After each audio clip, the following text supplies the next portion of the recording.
الرحمن الرحیم. آج اللہ تعالیٰ کے ہماری 15 سال اللہ پانے پاک ہو گیا. سورہ بنی اسرائیل اور سورہ کہف کی تلاوت ہم نے کی ہے. سورہ بنی اسرائیل کے شروع میں واقعہ معراج سبحان الذی اسریٰ بعبدہ من المسجد الحرام، وہ پورا واقعہ اس کا حصہ بیان کیا گیا ہے. عیسیٰ علیہ السلام کو اللہ تعالیٰ نے معراج عطا فرمائی. ایک نقطہ یہ ہے کہ بے شمار سوال پیدا ہوئے کہ ایسے کیسے ہو گیا، آسمانوں پر چلے گئے، پھر منتہا پر چلے گئے، آگے گئے، جسمانی تھا، کیا تھا، کیسے ہوا، اتنی جلدی کیسے ہو گیا، رات میں تھوڑے سے ٹائم میں سارا کچھ کیا ہوا، کیسے ممکن ہے. 100 سوال لاکھوں سوال پیدا ہوتے ہیں. اس کا رد اللہ نے ایک لفظ میں کر دیا ہے، سبحان الذی اسریٰ. پاک ہے وہ ذات جو لے گئی بندے کو. اگر محبوب کو لے گئی تو اللہ نے فرمایا کہ جو بھی اعتراض، جو بھی معاملات پیدا کرتے ہو، پہلے یہ دیکھ لو کہ لے کے وہ کون جا رہا ہے. تو اللہ تعالیٰ کی ذات پر یقین ہے. اگر کہ اللہ سارا کچھ کر سکتا ہے تو پھر خاموش اختیار کا جو کچھ اللہ نے کیا دیا وہ ہو گیا ہے. تو واقعہ معراج کو بیان کیا گیا. پھر قیامت کا منظر اللہ بیان کرتا ہے کہ اقرا کتابک، قیامت کا دن ہوگا، آپ کا اعمال نامہ آپ کے ہاتھ میں دیا جائے گا. تو وہ کہا جائے گا اقرا کتابک، اس کو کھول لے اور کھول کر پڑھ لے، اور تو خود ہی اپنے آپ کو چیک کر لے، کسی اور کی ضرورت نہیں ہے. اپنی اکاؤنٹیبلٹی خود ہی کر لے، جو کچھ لکھا ہے سارا کچھ. تو جب بندہ کھولے گا نام اعمال، تو جب دیکھے گا وہ ساری باتیں، ایک ایک بات، کوئی چیز چھپی نہیں ہوگی، سارا کچھ ریکارڈنگ سامنے آ جائے گی. وہ کہ باری طرح یہاں تو کوئی چیز چھپی نہیں ہے، کوئی چیز مس ہی نہیں ہوئی ہے. اندازہ کر لیں اس وقت کیا حال ہوگا انسان کا. انسان کا نامہ اعمال سامنے ہوگا اور اللہ تعالیٰ کی بارگاہ میں عدالت میں انسان جا رہا ہوگا. اس لیے کہتے ہیں کہ جو نیک مسلمان ہوگا، جو ہی قیامت کے دن اس کو نامہ اعمال دیا جائے گا، اس کا ہاتھ دائیں ہاتھ سے وہ ریسیو کرے گا.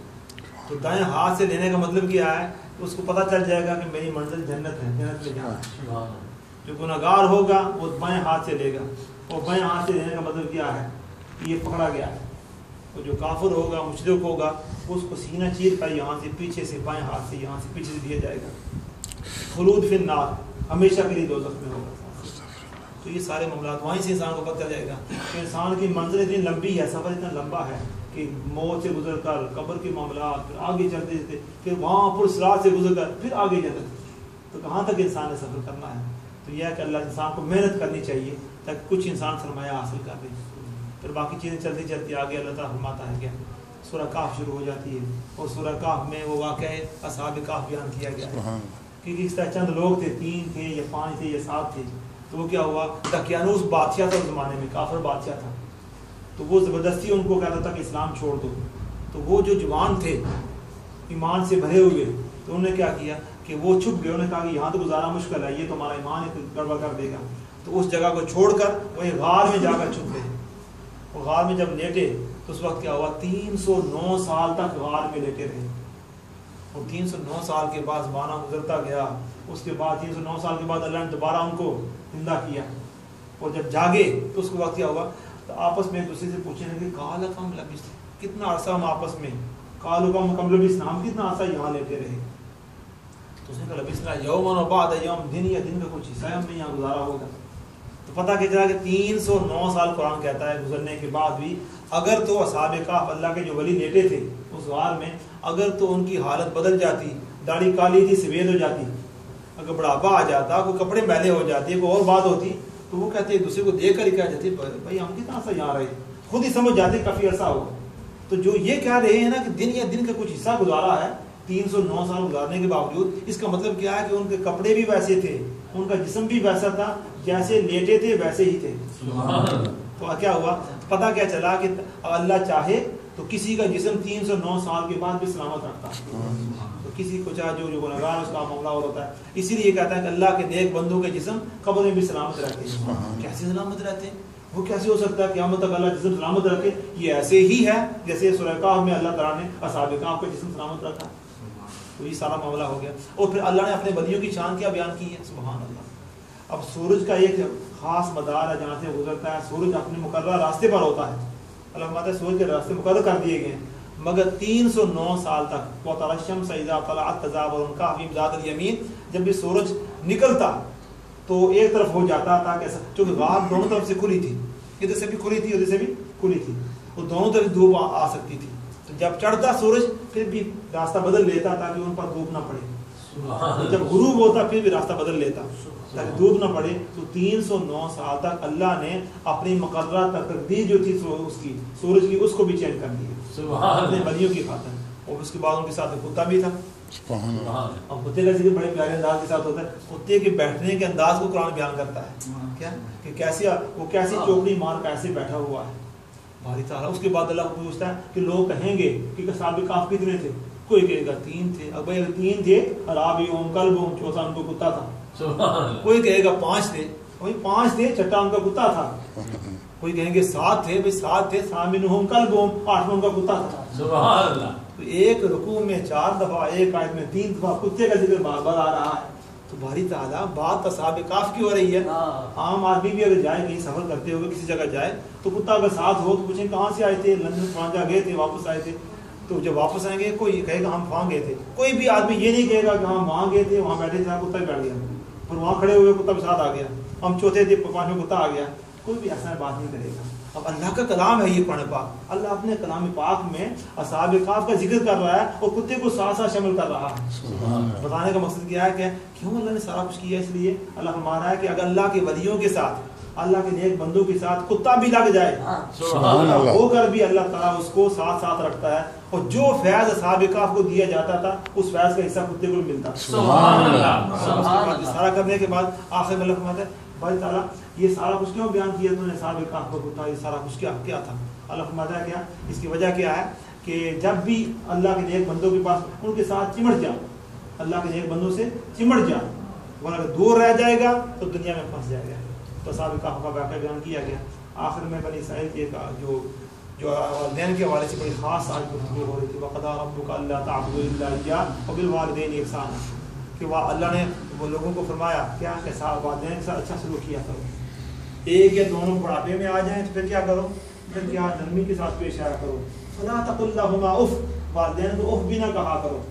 وَقُلْ رَبِّ ارْحَمْهُمَا كَمَا رَبَّيَانِي صَغِيرًا اور کیا کہ دعا کیا کرو والدین کے پیرنٹس کے لیے کہ اللہ تعالیٰ جس طرح انہوں نے ہماری لک آفٹر کی, ہمارا خیال رکھا, ہمیں پالا پوسا, باری تعالیٰ تو آپ بڑھاپے میں ان کو اسی طرح لک آفٹر کرتے رہو. رب ارحمہما کما ربیانی صغیرا.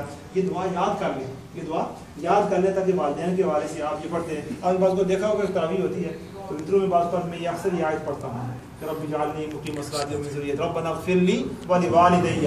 جو ہم سارے والدین والے ہیں پیچھے امام بھی اور مقتدی بھی, تو ہمارا ہر تراویح میں ہر روز والدین کی دعا کرنا اللہ ان کو بخش دے.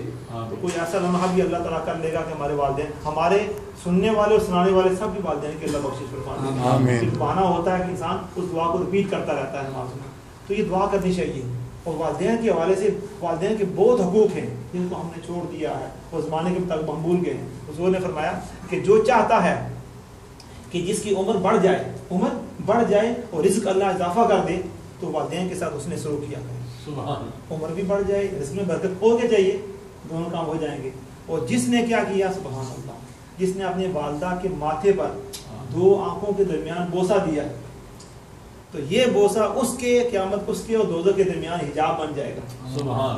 یعنی یہ بوسہ ماں کی اس پیشانی پر دینے کا یہ اسے دوزخ میں نہیں جانے دے گا.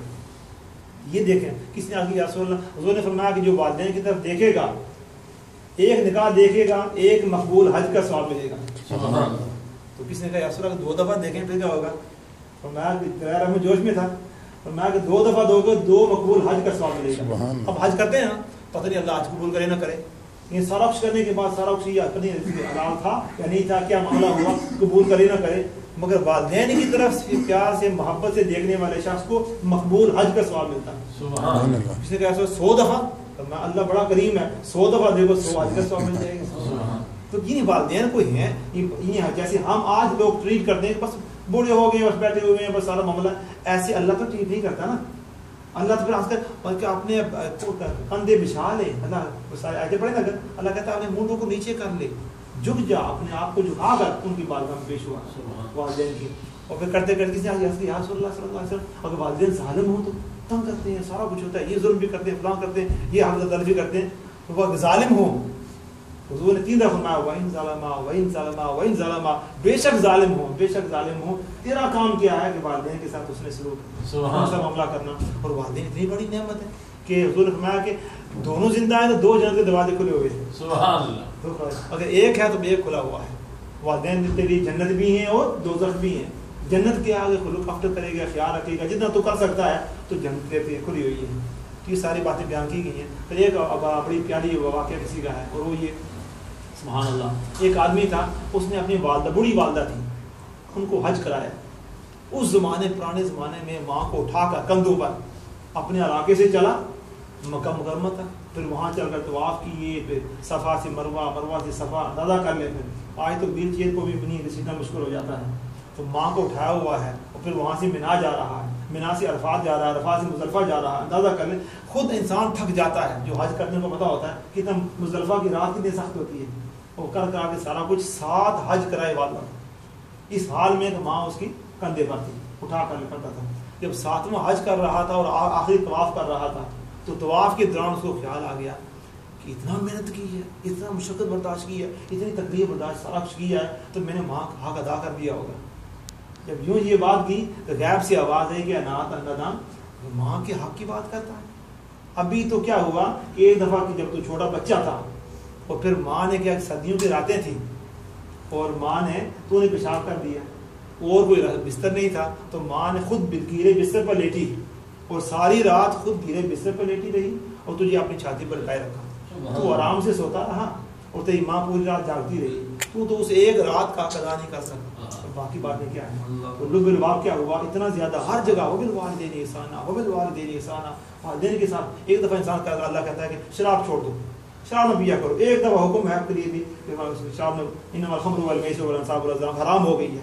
تو جس حکم کو اللہ بار بار کہہ رہا ہے وبالوالدین احسانا، وبالوالدین احسانا، پھر بھی انسان سستی کرے، والدین کے والد سے نہ کرے، تو بدنصیبی کا عالم کیا ہوگا. تو یہ ہے کہ زمانے کے حالات کو دیکھ کر کہیں ایسا نہ ہو کہ انسان جو محسن ہے، انسان کے جن کے سارا کچھ مل سکتا ہے. حضرت بھائی بستامی رحمۃ اللہ علیہ کیا کچھ، کتنے بڑے عظیم ولی اللہ. تو ماں نے رات کو پانی مانگا، رات کا پیر تھا، پانی دو. گھر میں پانی نہیں تھا، وہ اٹھایا گڑھا اور سیدھے چلے گئے کنویں پر. کنویں سے پانی لایا، پانی لاتے ہوئے ٹائم لگ گیا. واپس جب آئے ماں سو گئی. اور جب ماں سو گئی تو انہوں نے یہ نہیں کیا کہ پہلی بات یہ ہے کہ عام بیٹا ہوتا اٹھتا ہی نہ، وہ کہتا اب سونے کا ٹائم دیکھا جائے گا. اب اٹھ بھی گیا تھا تو پھر کیا کرتا، کہتا کہ ماں جگا لیتا، وہ جگایا بھی نہیں ہے. اور پھر کیا گلاس لے کر، سردیوں کے سخت راتیں ہیں، وہ کھڑا ہو گیا، کھڑے ہو گئے بستر کے کنارے چارپائی کے ساتھ کھڑے ہو گئے. رات کے آخری پیر ماں کی آنکھ کھلی. کہا کہ یار کیوں کھڑا ہے، آپ نے پانی مانگا تھا. تو پانی تو اس وقت سے کھڑا ہے. ان کا کھڑا. تو ماں نے ہاتھ اٹھا لیا. اللہ تعالیٰ اس کو ایسا عظیم ولی اللہ بنا کہ قیامت تک اس کا اتارے. تو ماں کی زبان سے بات نکلی. ماں سے بڑھ کر، ماں باپ سے بڑھ کر کون بڑی مرشد ہو. ہمارے پیر مرشد فرمایا کرتے تھے جب بھی کوئی دعا کے لیے کہتا نا کہ جاؤ دعا، آپ دعا فرمائیں، والدین ہیں، والدہ سے دعا کریں. ہم بھی دعا کریں گے، والدہ سے دعا کریں، والد سے دعا کریں. تو یہ ہے کہ والدین کی قدر کرنی چاہیے، تاکہ ہم کریں گے تو پھر کیا ہوگا، جیسا ہم کریں گے ایسے ہماری والدین ہمارے ساتھ سلوک کریں گے. اللہ تعالیٰ ہمارے آپ کو کرم فرمائے. اللهم صل على سيدنا محمد وعلى ال سيدنا محمد. ربنا آتنا في الدنيا حسنة وفي الآخرة حسنة وقنا عذاب النار. یا اللہ پاک کرم فرمائے. ساری عبادت والدہ کو قبول و منظور فرمائے. نماز قبول و منظور فرمائے. نماز بات بھی قبول و منظور فرمائے. اللہ پاک سستی ختم فرمائے. ہمارے گناہ معاف فرمائے. اللہ پاک ہمارے اندر خشیت پیدا فرمائے، لذت پیدا فرمائے، ذوق و شوق پیدا فرمائے. اللہ پاک اور رمضان کے جو بقیہ دن ہے اللہ پاک زیادہ سے زیادہ برکتیں حاصل کرنے اور نیکیاں حاصل کرنے اور تیرے محبوب کی رضا حاصل کرنے کی توفیق عطا فرمائے. وفوض امورنا الى الله ان الله بصير بالعباد. وصلى الله تعالى على خير خلقه سيدنا مولانا محمد وآله وصحبه اجمعين.